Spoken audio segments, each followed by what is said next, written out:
imam Malik jàngalekat bu mag ba rahmatullahi alayhi dafa gis ku yëkkati kàddu ci jàkk yonente bi alayhi salatu wasalaam. Malik ne ko saa waay ya hada bul wax sa kàddu muy xumb fii ci kaw ci jàkk yonente bi alayhi salatu wasalaam, ndax kat yàlla am na ñum yar, am na ñum ŋàññ, am na ñum tagg. daal ko jàngal aaya yi daa am ñum yar mooy bu leen yëkkati seen kàddu muy aaya ji ñu jàng léegi. kon nan yaru ci yarub yàlla. dafa am ñu mu ŋàññ mooy ñooy jooru yonent bi alayhi salatu wasallam inna llaziina yunaaduunaka min waraa'il hujuraat. am ñum tagg mooy inna llaziina yaxudduuna aswaatahum inda rasuulillaahi. daal ko ciy tegal moom Maalik mooy wax rahmatullaahi alayhi ne ko wa inna xurmatahu mayyitan ka xurmatihi hayya. xurmaam moom yonent bi alayhi salaam bi mu faatoo ne ci bàmmeelam dafa toll ne xurma ji mu amoon bi muy dund. est-ce que sax gënta yokk ndax ay yoom da yokk moom laa shakka wala rayba. julli yi ñu julli yëpp da ci am tiyaabaam yàlla nangul kon tiyaabaam day yokk waaye da koy jàngal ne ni ñu ko doon normal bi muy dund kenn suñu ko yëkkati kàddu ci wetam bi faatu nga ñëw ci bàmmeelam wala ci jàkkaam foofu mën a toog xam nga loolu sax yéen jàkka waaye rawat na jàkka yonent bi alayhi salaatu wasalaam. kon yaral sa kàddu léegi nag su fekkente ne yëkkati kàddu rek moo mën a jural loolu jaam bi waaw naka moom nga yëkkati wax kenn ci ko wax yonent bi alayhi salaatu wasalaam. bu ñu lay laaj ku ñàkk teggin dëgg mooy kii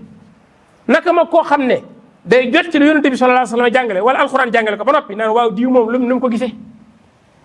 nga xam ne pour nga jëfe li yàlla santaane mbaab yonenteem da ngay am keneen ku koy walidee mu doog a walaabal fi yow.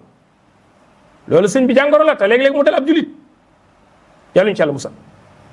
dëgg la kay ki la gën a xam man nga ko laaj mu wax lan lu mu xam ginnaaw xamoo mais soo xasee xam ba mu leer du wayjur du sëriñ du xarit du dëkkandoo du ustaas du imaam du kenn koy xaar ci jëfe ndigalu yàlla. dañ caa war a nekk kay bu la ca fekkee ne la waaw góor nega mat na sëriñ nega mat na ustaas nega mat na imaam mooy ne aw góor a waay yow yaa ngi ci yoon wi yaa ngi góorgóorlu soñu la. soo xamul nag nga dem laaj ku xam waaye bokkut ak nag nga xam ba noppi mu leer nga naan lu ci di wax. bari na ci ñoo xam loolu la ñuy def dañuy fekk lu leer naññi ne jantum jolloor ñu leer ci ñoom bi eggal ba noppi itam ñu wëlbatiku di xool keneen lu mu ci wax ah kooku ku mu mën a doon yaa ngi moom yéen ci yem lu ñu leen ci digal jëfe rek boo ko jëfee jariñu boo ko jëfee jariñu fi mu ñàkkee jëfee itam yar baa nga leen di xaar. kon bi muy dund ak bi mu génnee àdduna ormaam ñoo yem naka noonu bu ñuy jàngale ay waxam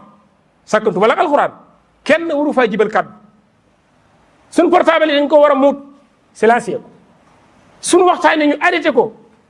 muñ bu mun ta ñàkk ñu tàggoo ndànk dem ci biti waxtaan beggal kon ñëw mu tane sax